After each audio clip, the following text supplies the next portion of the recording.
La clase de repaso. Carolina,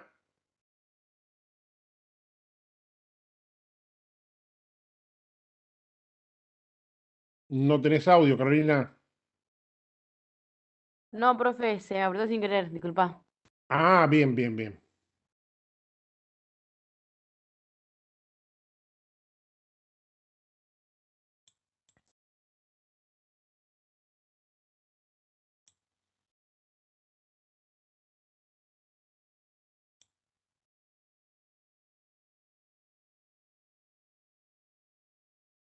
Acá me pregunta Pamela, bolilla 10, ¿qué sería observar marcha? A ver, déjenme ver la bolilla 10, ¿sí?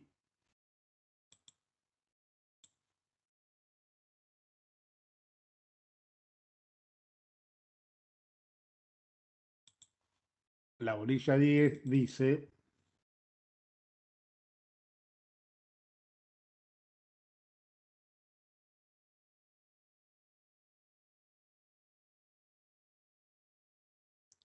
elegante, no estoy abriendo,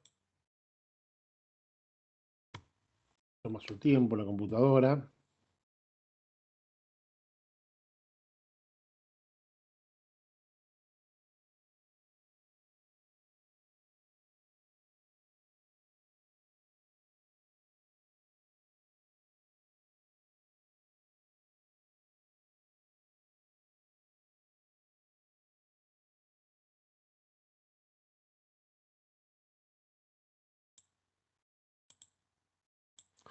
En la bolilla 10 no dice nada de observar marcha.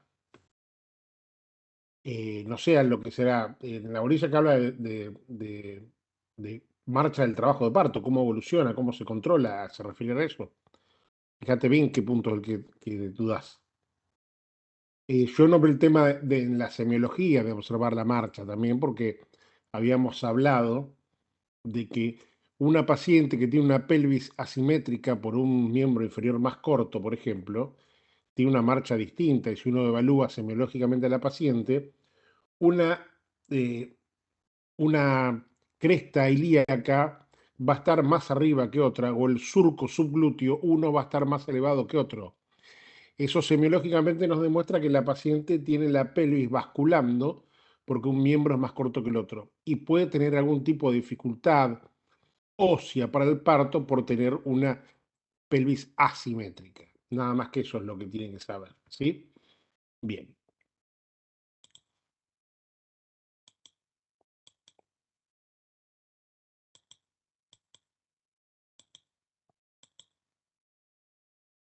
Melissa Galván. Profe, ¿podemos hablar de placentación? Bien. Placentación. Perfecto. ¿Qué querés saber específicamente? Y hacer un repaso en general porque estuve leyendo el libro y bueno, ya más o menos sé cómo le llega la sangre al bebé y demás.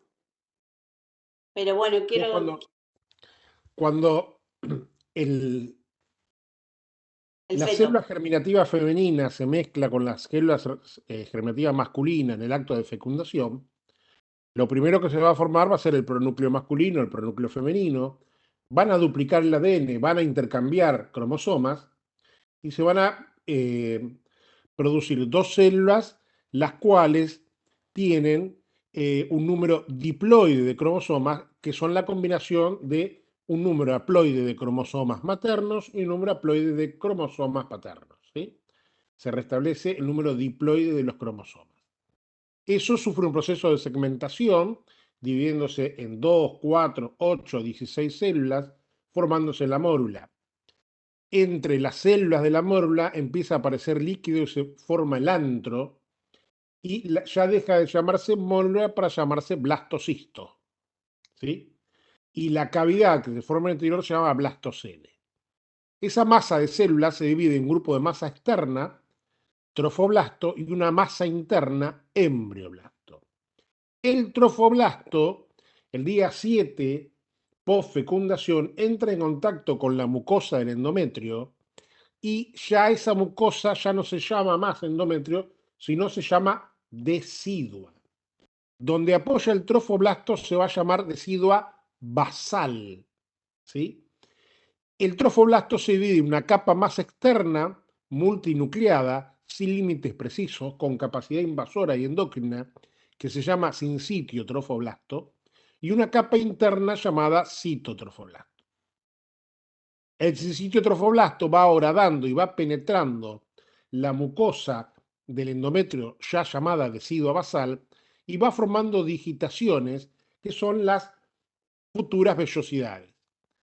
Algunas de esas vellosidades son vellosidades de anclaje y otras vellosidades son vellosidades que van a servir para la nutrición del feto. Esas vellosidades siguen penetrando en la mucosa endometrial, el huevo se va introduciendo dentro del espesor de la mucosa endometrial hasta que es cubierto totalmente por la mucosa del endometrio y ahí se forma dos deciduas. La decidua refleja, que es la que cubre el huevo, y la decidua parietal, que es el resto de la mucosa endometrial que cubre la cavidad uterina. ¿Hasta ahí vamos? Esas digitaciones se denominan vellosidades, que se dividen en vellosidades primarias, vellosidades secundarias y vellosidades terciarias. Las vellosidades primarias están formadas por sincitio trofoblasto, ¿sí? Y citotrofoblasto en el interior. Las vellosidades secundarias están formadas por sincitio, cito y mesodermo extraembrionario.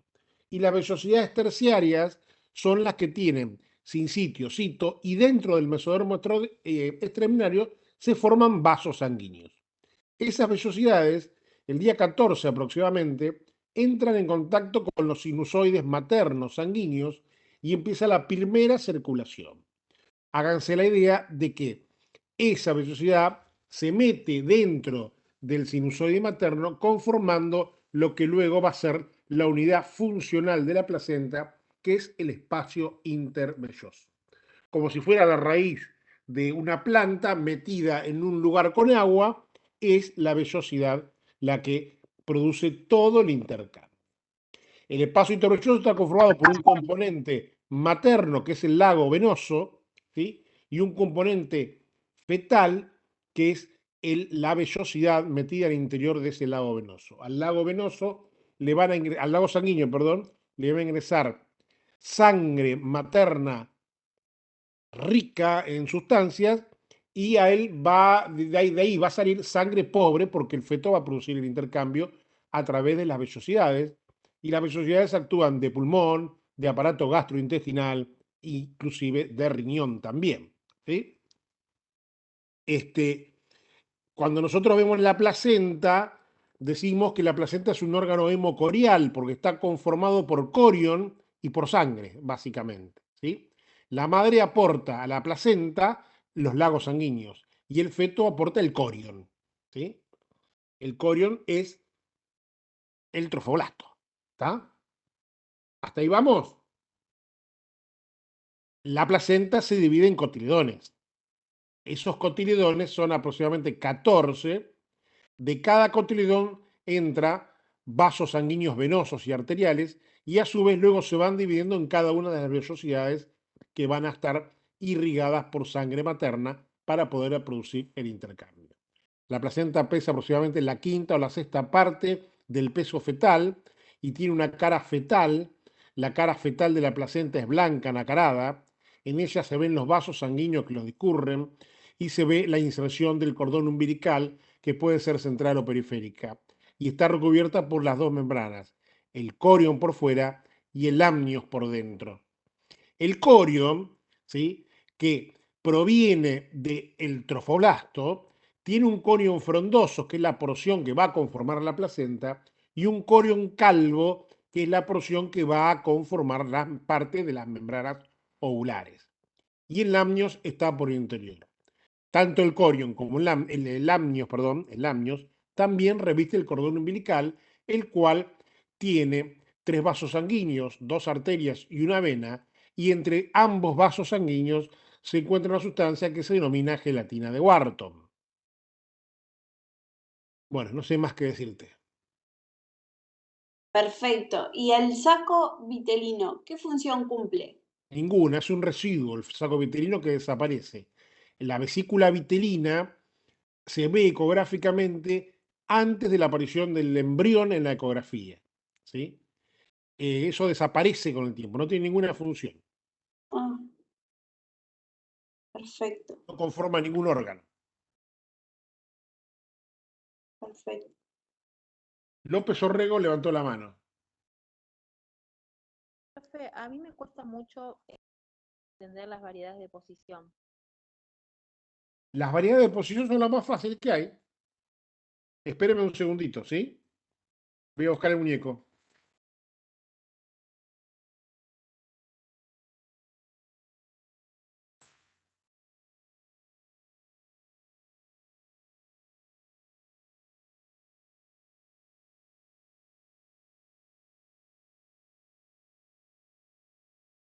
Acá estamos. ¿Lo ven? Bien. Sí, profe. Supongamos que esto es superior, esto es inferior, esto es izquierdo y esto es derecho, ¿sí? Supongamos que mi cara fuera la pelvis materna, ¿no? Este feto, perdón, este feto está mirando así hacia abajo, o sea que está ¿en qué situación? Longitudinal. ¿Qué presentación? Cefálica. Cefálica. Si la cabeza estuviera así, ¿qué modalidad de presentación sería? Flexión. La actitud es de flexión y la modalidad, Bregma. vértice. Ah, vértice. Vértice. Un poquito así, bregma. Bregma. Ah, Así, frente. Y así, Cara. cara. ¿Bien? ¿Está? Flexión máxima, deflexión mínima, deflexión moderada y deflexión extrema. Hacen que las modalidades de presentación sean cefálica de vértice, bregma, frente y cara. ¿Sí? La actitud de la presentación genera la modalidad de presentación. Vamos a ver la modalidad de presentación de vértice. En la modalidad de presentación de vértice, la cabeza fetal puede estar así, así, así, así, así, en todos los 360 grados de la pelvis, ubicada. Y eso es la variedad de posición, es relacionar el punto guía con la pelvis materna. Entonces, el punto guía que nosotros vamos a tener en la presentación de vértice es el occipital. Y el punto diagnóstico es la fontanela menor.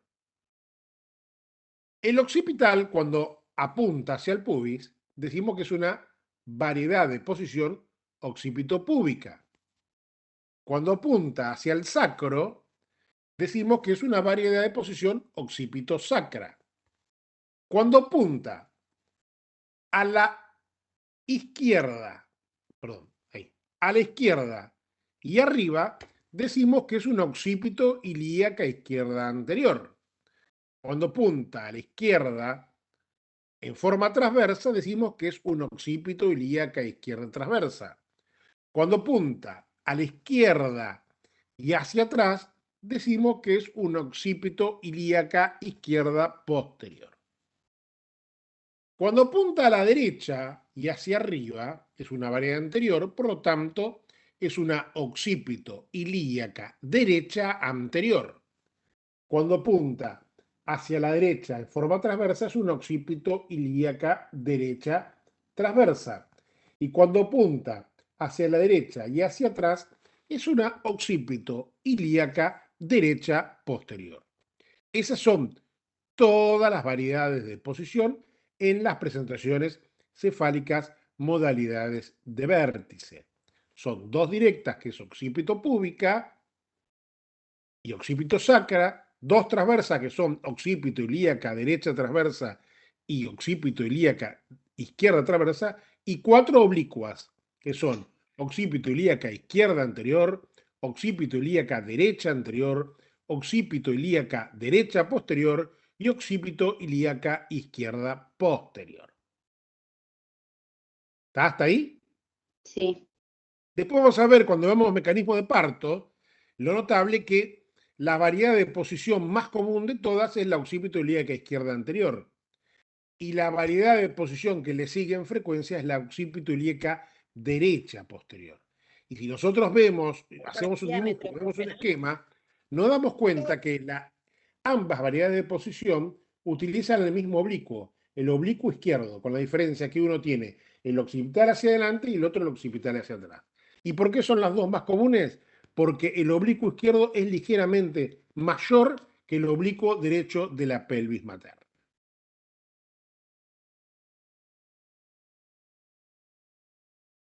¿Está bien, Romina? Que es 12,5, profe, el izquierdo y Sí, amor. el derecho 12. Sí. Melina Vázquez. Profe, sobre la paridad, no entendí bien qué significa. La variedad de posición es relacionar el punto guía, que en este caso es el occipital, con la pelvis materna y ubicarla en los 360 grados, porque el feto puede estar mirando así, así, así o así. Entonces, yo te digo que es una occipito ilíaca izquierda anterior, me estoy refiriendo a que tiene el occipital hacia adelante y hacia la izquierda.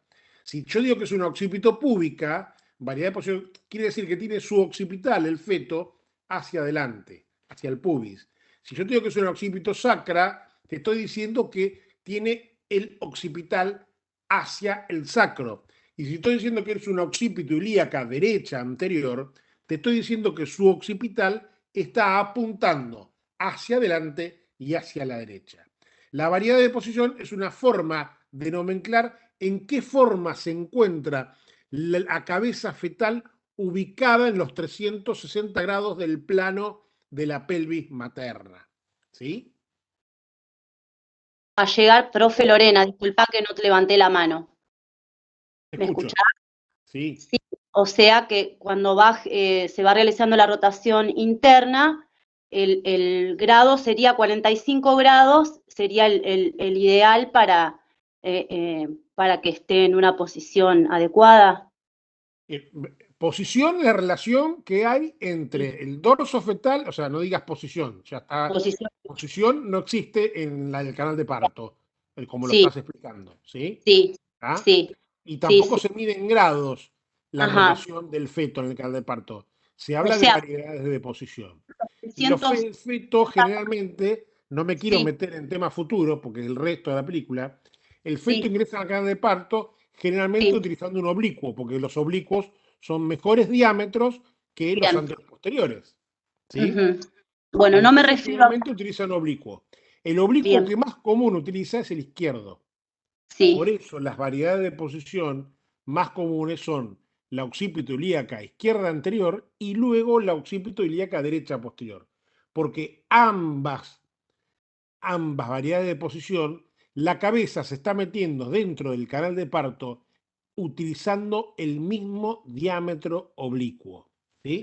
Que es este que está acá así, ¿sí? Sí. Nada más que en uno tiene el occipital para acá y la otra forma que se mete con el occipital para acá. ¿Está? Perfecto. Gracias. Los diámetros, chicos, no es necesario explicarlos, lo ven en un libro y los miran y los miden, no es difícil de entender. Es aprenderlos nada más. Romina. Esa sería la modalidad de vértice. Después, Claro. según cada Después modalidad... hay distinta nomenclatura de las variedades de posición. Para el bregma se utiliza la misma, para la frente se utiliza la nariz como punto guía y para la cara se utiliza el mentón como punto guía.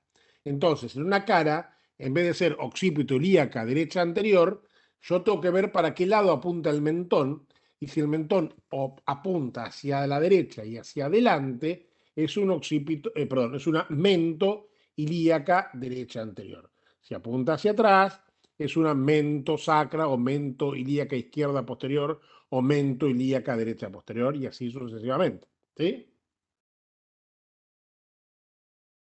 que es eso lo que vamos a atacar nosotros, el punto Eso, diagnóstico. el diagnóstico lo haces con el tacto, exactamente. Vos con el tacto vas a tocar punto guía y punto diagnóstico.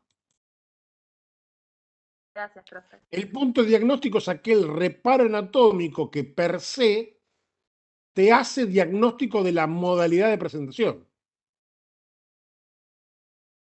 ¿Sí? Vos en un bregma, el punto que te hace, el punto diagnóstico es la fontanela mayor, pero el punto guía sigue siendo el occipital.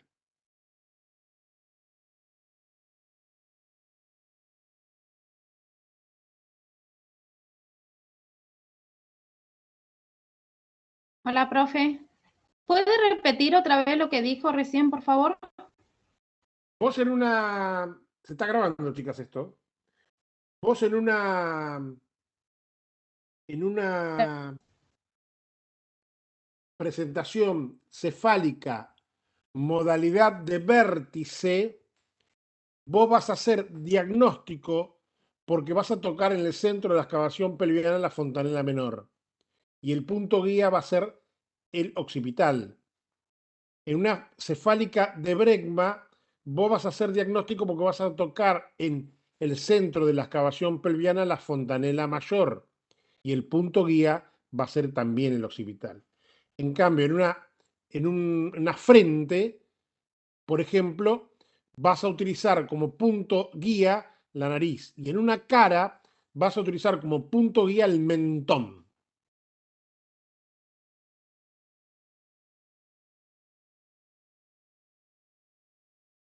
Diabetes tipo 2 es una enfermedad Gracias, profe. metabólica que aparece generalmente en la edad adulta, que tiene mucha herencia familiar, y es el paciente que tiene una alteración en el metabolismo de la glucosa, pero que en principio no requiere insulina para su tratamiento. ¿Sí? La diabetes tipo 1 es la diabetes juvenil o diabetes insulino requiriente.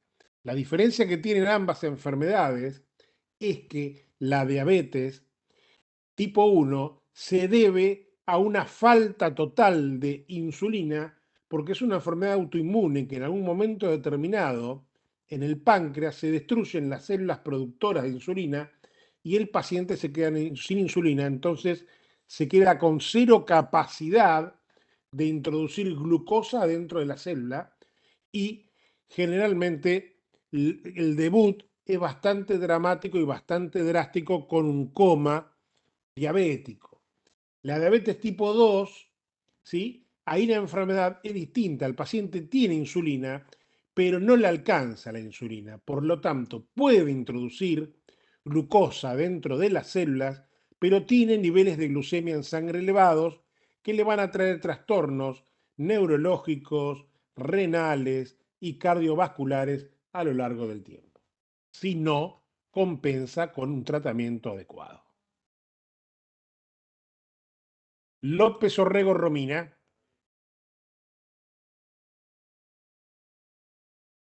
Profe, ¿podemos ver el tema de los DIP? ¿Qué? De los DIPs. Sí. Los DIP son deceleraciones de la frecuencia cardíaca fetal durante el trabajo de parto y son eventos que podemos encontrar y algunos son patológicos y otros son fisiológicos. Se clasifican en tres tipos de DIPs: DIPs tipo 1, DIPs tipo 2 y DIPs tipo 3. El DIP tipo 1 es un descenso o una deceleración de la frecuencia cardíaca fetal que coincide con la contracción uterina. ¿Sí? En el monitor fetal se va a ver que dicha imagen del descenso de la frecuencia cardíaca fetal es en espejo con el aumento de la contracción. El acmé de la contracción coincide con el nadir del descenso de la frecuencia cardíaca fetal. El DIP tipo 1 Para que se produzca tiene que haber ciertas condiciones como que la paciente tiene que tener bolsa de las aguas rotas y tiene que estar en una fase activa del trabajo de parto, claramente. Si no, no es un DIP tipo 1. Y se debe a la compresión de la cabeza en el canal de parto por la contracción o por el pujo. Y por reflejo vagal, el sistema parasimpático libera acetilcolina que produce una disminución de la frecuencia cardíaca del feto. El DIP tipo 2 o DIP tardío es un DIP que ocurre con un desplazamiento con respecto a la contracción. ¿Qué quiere decir eso? Si uno ve el monitoreo o uno ausculta con un estetoscopio de Pinar, va a observar que entre 20 a 40 segundos después que termina la contracción, aparece el descenso o deceleración de la frecuencia cardíaca fetal. Si uno va a ver y observa la cinta del monitor, va a observar que el nadir del descenso de la frecuencia cardíaca está desplazado de 20 a 40 segundos con el acme de la contracción. El DIP 2 es un DIP patológico y es un marcador de hipoxia fetal. La aparición de 2 o más DIPs en un periodo de 10 minutos implican lo que antiguamente se llamaba sufrimiento fetal agudo y ahora lo denominamos estado fetal no tranquilizador, que requiere tomar medidas para evitar la aparición del mismo, y si no se puede evitar eso, hay que interrumpir el embarazo pronto porque el feto puede entrar en un cuadro de hipoxia que le puede producir algún tipo de daño neurológico que puede ir de leve hasta grave. El DIP 2 se da cuando un feto no está bien de salud y tiene una reserva de oxígeno disminuida. La contracción uterina es un periodo de estrés para el feto durante el trabajo de parto, porque durante todo el tiempo que se produce la contracción, el ingreso de sangre al espacio intervelloso es nulo. Pero un feto sano, que creció adecuadamente y que tiene una placenta adecuada, ¿sí?, no tiene ningún tipo de problema y lo resiste normalmente. Pero un feto que no está en buenas condiciones, con un grado de insuficiencia placentaria, tiene una reserva de oxígeno muy baja, entonces, como la sangre del espacio intervelloso al feto tarda de 20 a 40 segundos en llegar, cuando empieza a llegar esa sangre que tiene muy poco oxígeno porque se colapsó el ingreso de sangre materna en el espacio intervelloso, el feto trata de compensar gastando menos energía porque tiene menos oxígeno y se deprime la frecuencia cardíaca fetal, siendo como primera medida un signo de compensación, y luego se producen alteraciones del pH fetal y luego se puede producir daño fetal irreversible. El DIP tipo 3 es un DIP denominado DIP de frecuencia variable, generalmente no es patológico y es un DIP que se da generalmente por compresiones funiculares, o sea, en algún momento el cordón umbilical tiene alguna compresión ligera o breve que hace que al feto le baje en ese pequeño momento la frecuencia cardíaca fetal. Se da cuando hay circulares de cordón o bandoleras de cordón, ¿sí?, que es la vuelta del cordón sobre el cuello o la vuelta como si fuera una banda, ¿sí?, de Miss Argentina, de el cordón sobre el torso del feto. Entonces en algún momento se comprimen transitoriamente y eso produce una disminución de la frecuencia cardíaca. La característica que tiene durante la monitorización el DIP 2 es que es el gran simulador, porque a veces parece un 1, a veces parece un 2, y el 3, perdón. A veces parece un 1, a veces parece un 2 y a veces aparece sin ningún tipo de relación con la contracción. Los DIP 3 son DIP fisiológicos, salvo que sean muy repetitivos, el descenso de la frecuencia cardíaca fetal sea muy profundo o la recuperación de esa frecuencia cardíaca fetal sea muy lenta. Y ahí tenemos que considerar la frecuencia cardíaca fetal, que es de 110 a 160. La frecuencia cardíaca fetal es entre 120 y 160 latidos por minuto. Por debajo de 120 latidos por minuto hablamos de bradicardia fetal y por arriba de 160 latidos por minuto hablamos de taquicardia fetal. Lo cual no quiere decir que 110 sea un valor patológico y tampoco quiere decir que 130 sea un valor normal y tampoco quiere decir que 170 sea un valor patológico. ¿Por qué? Porque lo importante acá es saber cuál es la frecuencia cardíaca en reposo del feto. Si un feto tiene una frecuencia cardíaca en reposo de 120 y hace un DIP 1, esa frecuencia cardíaca va a bajar a 110, lo más normal. Y es un DIP 1 y no es patológico. Si un feto tiene una frecuencia cardíaca basal de 130 y se mueve vigorosamente, su frecuencia cardíaca se va a ir por arriba de los 160 latidos por minuto y tampoco es patológico. Pero si nosotros escuchamos una frecuencia cardíaca de 130, así aislada, no lo relacionamos con la contracción y no lo escuchamos constantemente, podemos estar comiéndonos un DIP 2, porque el feto puede tener una frecuencia cardíaca fetal basal de 160 latidos por minuto y tiene DIP 2 que le baja la frecuencia cardíaca a 130 por minuto. Por eso es importante no solo relacionar la frecuencia cardíaca en el trabajo de parto con la contracción, sino también saber cuál es su frecuencia cardíaca basal fetal. ¿Sí? ¿Se entiende? Profe, porque en otras clases yo había dicho 120-60 y nos dijeron que no, que tenemos que seguir las recomendaciones del Ministerio de Salud, que dice 110-60, las guías. Bien, sí, nosotros consideramos entre 120 y 160. Si vos pones 120 va a estar bien y si pones 110 también va a estar bien. Con respecto a la tolerabilidad de la embarazada, usted dijo que algunas prácticas se han llamado el resurado y el enema. Sí, bueno, el León es del año 30, mi amor. No había ecografía cuando se hizo el libro El León. ¿Sí?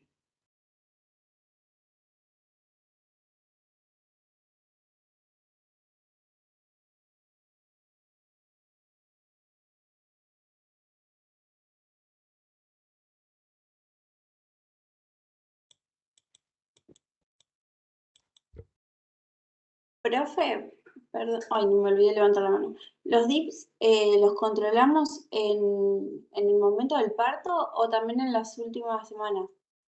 No, si la paciente no está a trabajo de parto no tiene DIPS. ¿No tiene DIPs? Claro, Aunque tenga enroscado, por ejemplo, el cordón umbilical, el bebé claro, no tiene DIPS. no tiene DIPs. Los DIPS son durante el trabajo de parto. Porque están relacionados con las contracciones. Exactamente. Ah, porque tenía entendido que también se sufren contracciones en el momento de cuando vos Sí, estás pero las embarazada. contracciones, el embarazo tiene contracciones, todo el embarazo. Tenés Todo las el tiempo. contracciones locales, luego tenés las contracciones de Braxton Hicks, las de Álvarez, perdón, luego tenés las contracciones de Braxton Hicks, luego tenés las contracciones de preparto y luego tenés las contracciones del trabajo de parto, que son mucho más intensas, duran más tiempo y son más regulares. Esas contracciones del trabajo de parto son las que lo someten al feto a un estrés. Entonces, ante las situaciones de estrés puede hacer los DIP, que son 1, 2 o 3. El 1 es fisiológico, el 2 es patológico y el 3 generalmente es fisiológico.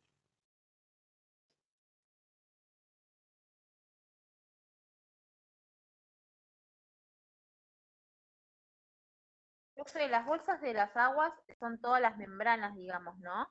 Que forman. La bolsa de las aguas es las membranas que se despegan de un poco del cuello uterino, ¿sí? Y por presión hidrostática del líquido amniótico forman como un globito que sale apenitas un poco por fuera de ese cuello que está dilatado, ¿sí?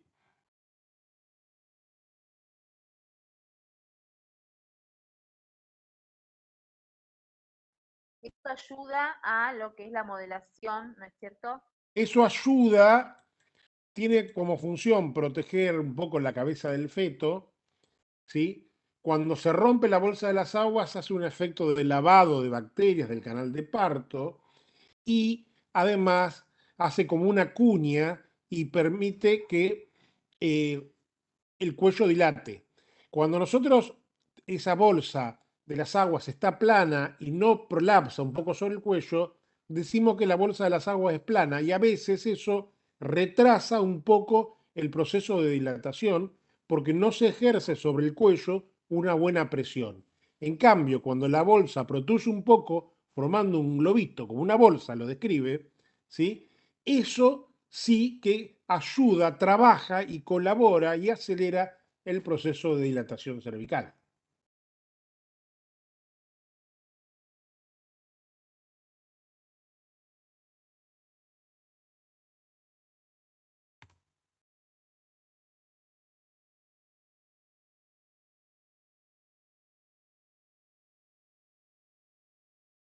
Profe, para saber el tema de las contracciones tenemos que saber clasificarlas tipo A, tipo B o cómo se llaman las contracciones en las diferentes etapas del embarazo.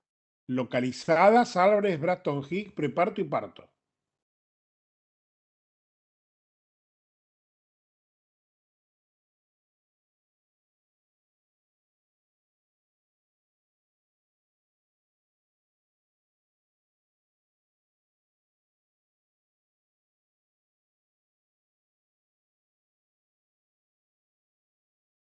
¿Podemos repasar los grados de Bishop? ¿Qué? Los grados de Bishop, ¿se dice así? ¿El score de Bishop? Eso. No se usa más.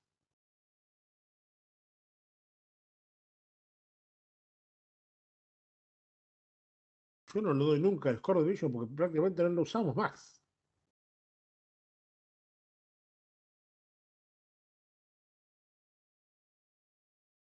En el score de Bishop se mide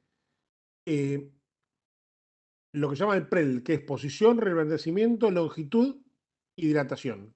PRLD. ¿Sí? Y se le da de 0 a, no me acuerdo, mirá, ni me acuerdo cómo es porque no lo doy nunca, no lo di en 20 y pico de años y no lo tomé nunca. Y como el rombo de Michaelis, ¿sí? ¿Hay algún tema en especial que tenemos que profundizar más? En todos. Todos, Porque tenés que aprender. claro. No, pero por ahí hay alguno que decís. Y, pero es como que me diga, ¿a quién cree más, mamá o a papá? Profe. No, sí.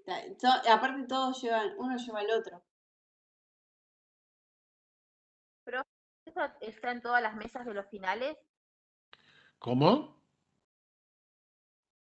Usted está en todas las mesas de los finales. Sí, en lo posible sí, generalmente sí.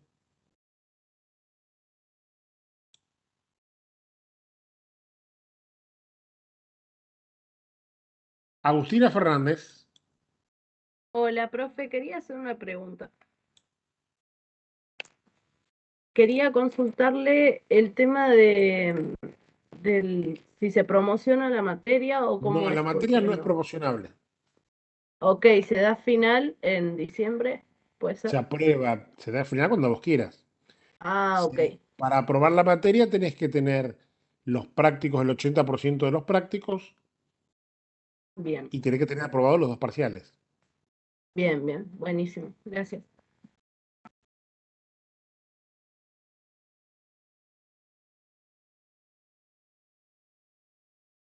¿Por qué no es promocionable la materia? Porque vos para promocionar la materia tenés que tener un control y un tutoramiento del alumno muy estricto, ¿sí? Que con 1.200 alumnos y 4 docentes es imposible. Profe, disculpa, una pregunta. ¿Es un signo de alarma la pérdida de tapón mucoso en la semana 30? No, no es un signo de alarma. La pérdida del tapón mucoso lo único que te dice es que Ujú, el cuello se abrió un poco, nada más. bien, Hay pacientes multíparas que tienen 5, 6, 7 pibes que tienen un dedo de dilatación desde la sí, semana 30, 31. Y por ahí bárbaro. pierden moco y no quiere decir absolutamente Bien, nada. perfecto, gracias. Porque no se regenera, ¿no, profe? Sí se regenera el moco.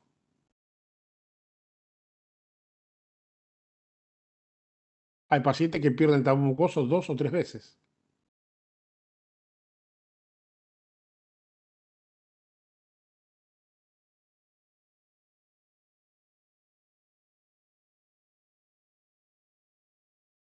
Melina Velázquez, perdón. Profe, ¿una mujer embarazada puede largar flujo, digamos? Puede tomar mate también una mujer embarazada. No, pero, o sea, el flujo le sale blanco así, normal, Y digamos. puede tener una vaginosis. En condiciones normales, una mujer embarazada tiene mayor secreción vaginal que una mujer no embarazada. ¿Sí? Eso Ah, está relacionado por que tiene la vagina y el cuello vaginal hiperémicos, ¿sí? Con mucha irrigación sanguínea. Entonces, la secreción de todas las glándulas va a ser mayor. Y a su vez, el pH tiende a alcalinizarse, lo cual favorece el crecimiento de bacterias, lo cual puede ser que tenga mayor posibilidad de tener secreción vaginal patológica. ¿Sí? La definición de flujo es la secreción vaginal, ¿sí?, que le produce a la mujer sensación de estar mojada, ¿tá? Y puede ser fisiológico o patológico. Patológico es cuando es micótico, cuando hay agregado un parásito o alguna bacteria, ¿sí? Cuando tiene color, cuando tiene grumos y cuando produce irritación de la vulva, ardor o picazón, ¿sí? A veces hay un flujo blanco homogéneo, sin olor y que no irrita a la paciente, que no irrita la vulva y que le produce esa sensación de mojado y que es bastante habitual en la paciente embarazada y no es un flujo patológico, ¿sí? Pero una mujer puede tener secreción patológica. Todas las mujeres tienen un flujo porque la vagina no es un órgano seco, ¿sí? A lo largo del ciclo menstrual, el moco cervical, ¿sí?, se va produciendo y en la primera mitad del ciclo menstrual ese moco cervical se va haciendo cada vez más filante, quiere decir, cada vez mucho más elástico, y en la etapa periovulatoria ese moco es como una gelatina muy chirla, ¿sí?, que incluso la paciente lo puede expulsar en forma de moco. Y luego de la ovulación, por producto de la progesterona, empieza a producirse ese moco más duro que ya no se expulsa tan fácilmente. Eso es lo que generan los cambios en la secreción vaginal.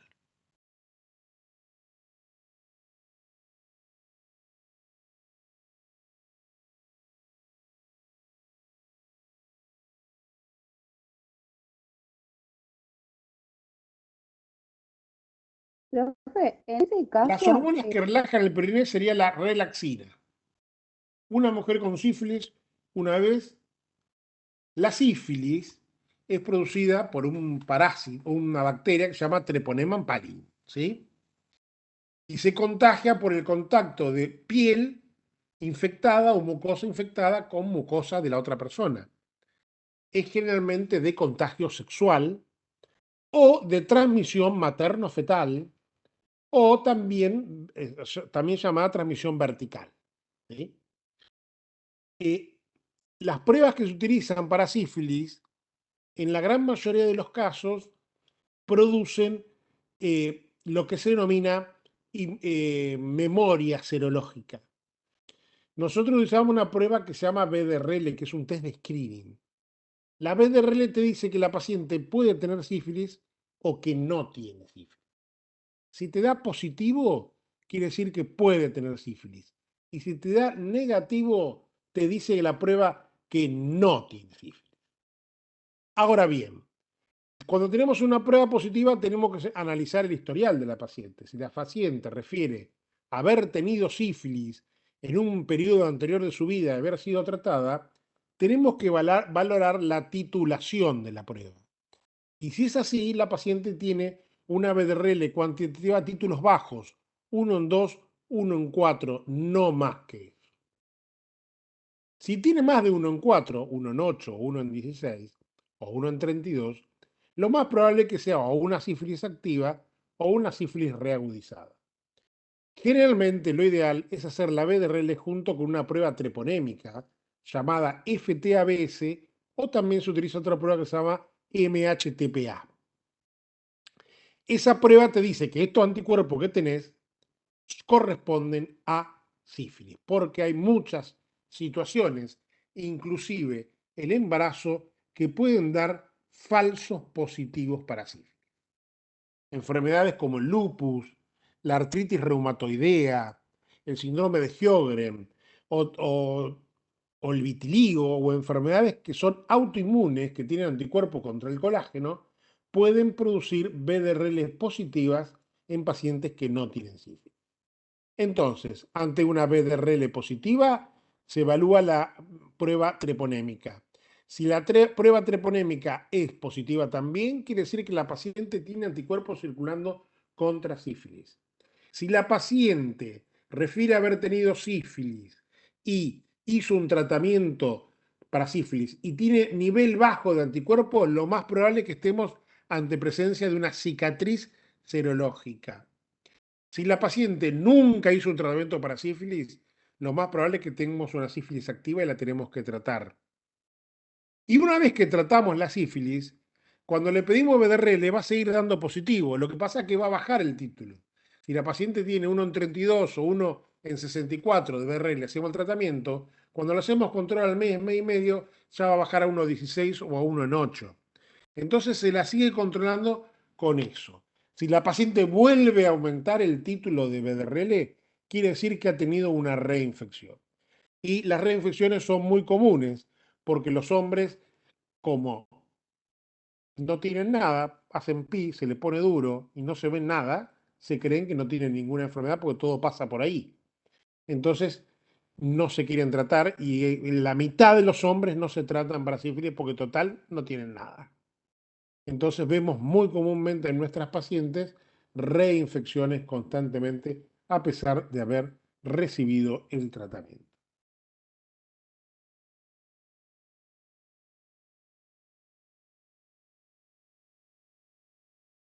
La inmunoglobulina anti-D, lo ideal es darla en las primeras 72 horas postparto o postcesárea.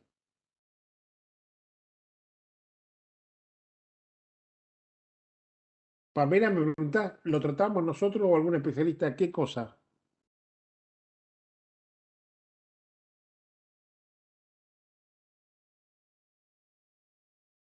Melissa, levantaste la mano. No paraba, se pregunta. Si, por ejemplo, si la madre y el feto tienen distintos grupos de factor de sangre, ¿qué pasa? Nada. Uno es Sí, positivo y uno sí. es negativo. Si tiene digamos. distinto grupo o factor, vamos a hablar de las dos cosas. Dale, a ver. Primero vamos a hablar del factor. Cuando Dale. una mujer es RH negativa, ¿sí? Y su feto es RH positivo, existe el riesgo durante el embarazo minimísimo, pero en el parto, el riesgo alto de que haya pasaje de sangre del feto a la madre. Entonces a la madre, que es RH negativa, le ingresan glóbulos rojos RH positivos que tienen antígeno D en la superficie de su membrana. Su sistema inmunológico detecta un cuerpo extraño, se cree que es una infección que lo quiere matar y genera anticuerpos contra esos glóbulos rojos. Entonces, en embarazos ulteriores, con fetos RH positivos, puede tener problemas en el embarazo porque la madre genera anticuerpos que le destruyen los glóbulos rojos al feto. Y se forma la enfermedad que se llama eritroblastosis fetal o inmunización RH. ¿Hasta ahí vamos? Así como hay una inmunización RH, también hay una incompatibilidad ABO. O sea, si una paciente O tiene un feto A y pasa sangre fetal a la madre puede generar anticuerpos contra los glóbulos A. ¿Sí? ¿Está? Y existe y pasa la isoinmunización ABO, la incompatibilidad ABO, pero en condiciones normales generalmente son cuadros mucho más benignos que la incompatibilidad RH. ¿Sí? Muchísimo más benignos. Y en los casos muy, muy, muy extremos requieren lámpara, no mucho más que eso. ¿Sí? No mucho más que eso. La incompatibilidad ABO no se puede prevenir, ¿sí? No se previene. Sí se previene la incompatibilidad RH. ¿tá? Y se previene la incompatibilidad RH aplicando la gamma globulina anti-RO en la semana 29 y en las primeras 72 horas posparto, poscesárea o posaborto, ¿sí? De una paciente RH negativa. Si vos tenés un parto y una cesárea, podés esperar verificar el factor RH del recién nacido. Si el RH recién nacido es negativo, no necesitas dar ninguna gamma globulina. En cambio, en un aborto vos nunca podés saber cuál era el grupo del embrión, por lo tanto, está indicado en las primeras 72 horas post-aborto, ¿sí? Ya sea un aborto espontáneo, ya sea un aborto ILE, un aborto IVE, ¿sí? O lo que fuera, es innecesario e indispensable aplicar en las primeras 72 horas la gamma globulina para evitar la isoinmunización RH. ¿Sí? Si ella es multipara, o sea, va a tener otro embarazo, o sea, le va a afectar porque generó anticuerpos. Si tiene el Y mismo generó factor. anticuerpos en el primer embarazo, en el segundo embarazo ya hay problemita y en el tercero es una catástrofe. Ah, ok, por eso, porque ella ya lo generó, no se le van a ir más. Claro, porque ya tiene anticuerpos y no puede frenarlo eso. Entonces, donde pase un glóbulo rojo de vuelta de otro feto, que puede ser, es Sí. como darse una segunda dosis de una vacuna, que te amplifica notablemente la respuesta.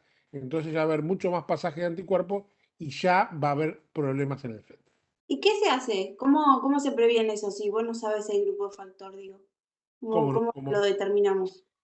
nosotros cuando la paciente se embaraza le pedimos grupos sanguíneos y factor RH para evitar que tenga problemas en embarazos ulteriores.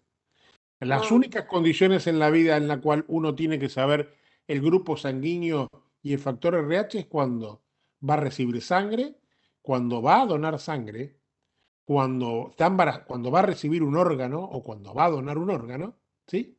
O cuando está embarazada. No hay otra circunstancia en la vida en que es necesario saber el grupo de factor RH.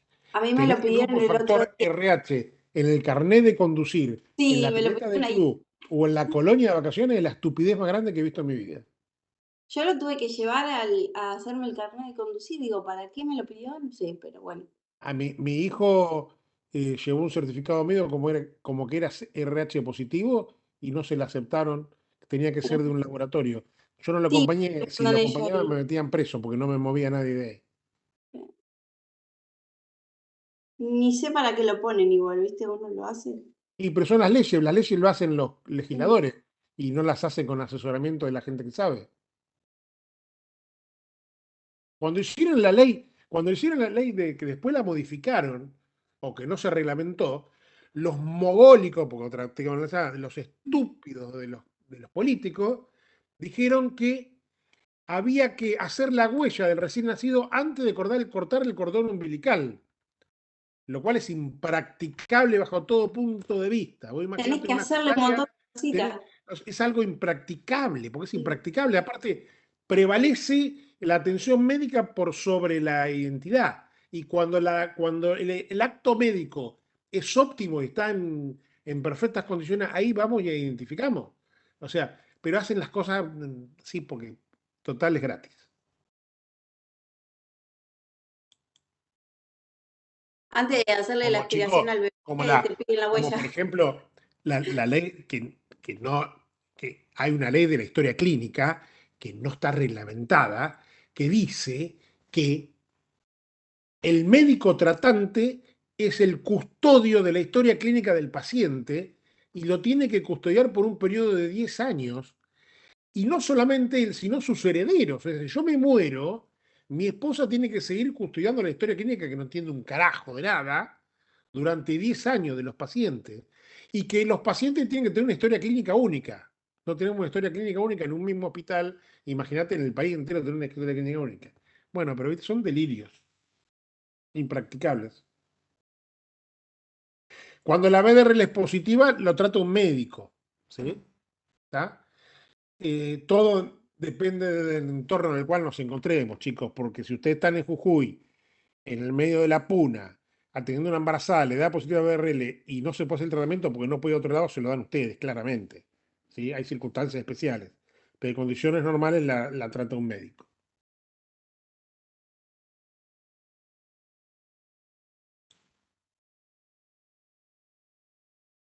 Bueno, chicos, Nos vemos más adelante